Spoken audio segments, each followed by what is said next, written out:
Stephen Martin, Messengers, Who We Listen to, Who We Don't, and Why.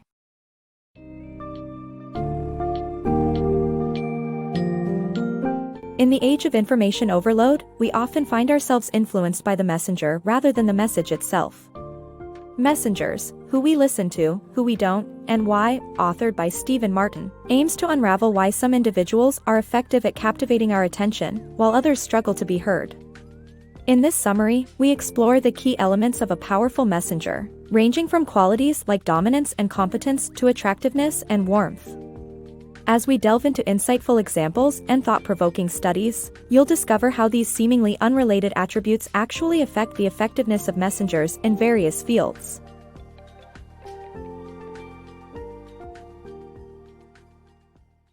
The power of the messenger. The messenger is just as important as the message they deliver. Our snap judgments of people based on their appearance and social status influence how we perceive their communication. These judgments are often accurate and impact our decisions, as seen in the case of Michael Burry and Michael Lewis during the 2007 to 2008 financial crisis. Studies show that people can accurately identify certain traits of others based on brief encounters. Therefore, it's essential to consider who delivers a message and how they are perceived before deciding to act on it. Status, the unspoken language. In a 1967 experiment, social psychologists Anthony Doob and Alan Gross discovered that someone's socioeconomic status has a significant impact on how we respond to them. High-status people are given more attention, deference, and followers. The just world hypothesis suggests that being successful means you are intelligent and hardworking and, therefore, deserving of respect and attention. This belief system leads to our subconscious perception that success correlates with a higher status. Ultimately, it is an unspoken language that we all understand. Projecting competence. The book recounts how our brains quickly perceive competence, and how that competency can be demonstrated through the smallest of indicators. The author cites studies and reports that show how projecting professional status can lead to being perceived as competent, whether it means wearing a stethoscope for a doctor or carrying a briefcase for a businessman. The book also warns of the dangers of blindly trusting respected authorities, particularly when we assume that they know what they are doing. Instead, the author suggests that projecting competence is the key to being heard and respected, and that we must be conscious of the signals we send to those around us. The power of dominance. Dominance is a powerful tool that can be conveyed through body language, posture, verbal cues, and voice. Research has shown that dominant individuals are often rewarded in various contexts, from the workplace to dating apps.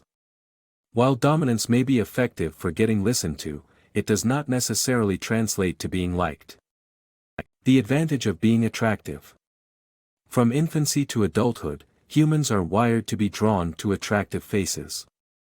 This preference is not only subjective but also has scientific backing, as youthfulness, facial symmetry, and averageness signal good genes. Attractive people benefit in various ways, such as receiving more attention, better job opportunities, and even more lenient sentences in court. Although we can enhance attractiveness artificially, we should also consider minimizing the bias towards attractiveness in decision-making processes. Despite efforts to level the playing field, the inherent advantage of being attractive is undeniable. The power of connection. Grigory Rasputin, the mad monk of Russia, was highly disliked by many. However, research shows that those who believed they shared a birthday with him were the only ones who judged him positively or less negatively. This demonstrates our innate need for connection and to form tribes. Salespeople who highlight similarities with customers are more likely to make sales. A Zimbabwean sexual health program found success by training hair braiders to deliver safe sex messages. Women felt comfortable discussing the potentially embarrassing topic with their trusted hair braiders. The program's success was due to the power of connection through trust. Displaying warmth is another way to establish connection, which will be explored in the next section. The power of warmth in communication. In a legal dispute between Pennzoil and Texaco Oil, Texaco was ordered to pay a fine of $10.5 billion due to its unappealing lawyers and executives. The warmth factor, which is ingrained in people from a young age, plays an essential role in communication effectiveness. Warm people demonstrate respect, friendliness, and benevolence and avoid hostility, rudeness, and coldness. It is integrated into our daily interactions, making our lives more pleasant. Warm messengers are reassuring and pleasant to others and create stronger connections. A study shows that drivers given a warm and cheerful send-off are involved in fewer accidents and incidents. In conclusion, one easy way to increase the effectiveness of our communication is to be warm. Vulnerability can also serve as a raw and open route to connection. The power of vulnerability. In a world where vulnerability is often perceived as weakness, embracing it can be a strength. When we reveal our insecurities and weaknesses, it allows us to connect with others on a deeper level. This was exemplified by the then British Prime Minister Theresa May, who, after being ridiculed for her robotic dancing, embraced her vulnerability by dancing clumsily to ABBA's Dancing Queen. This act of self-mockery was well received because it made her appear more relatable and human. The impact of vulnerability is so strong that even fictional animal characters can provoke powerful effects. For instance, the talking pig in the film Babe led its audience to become more conscious of the ethics of consuming pork. Aside from relatability, vulnerability can also lead to a boost in trustworthiness, as seen in the case of medical practitioners' hygiene behavior.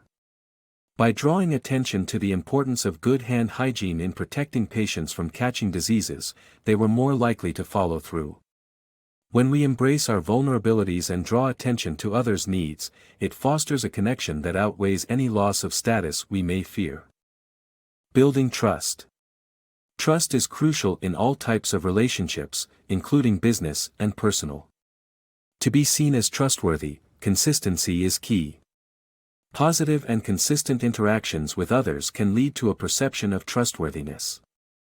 However, judgments on someone's character can also affect trust, as seen in the case of Donald Trump. Messengers matter in building trust.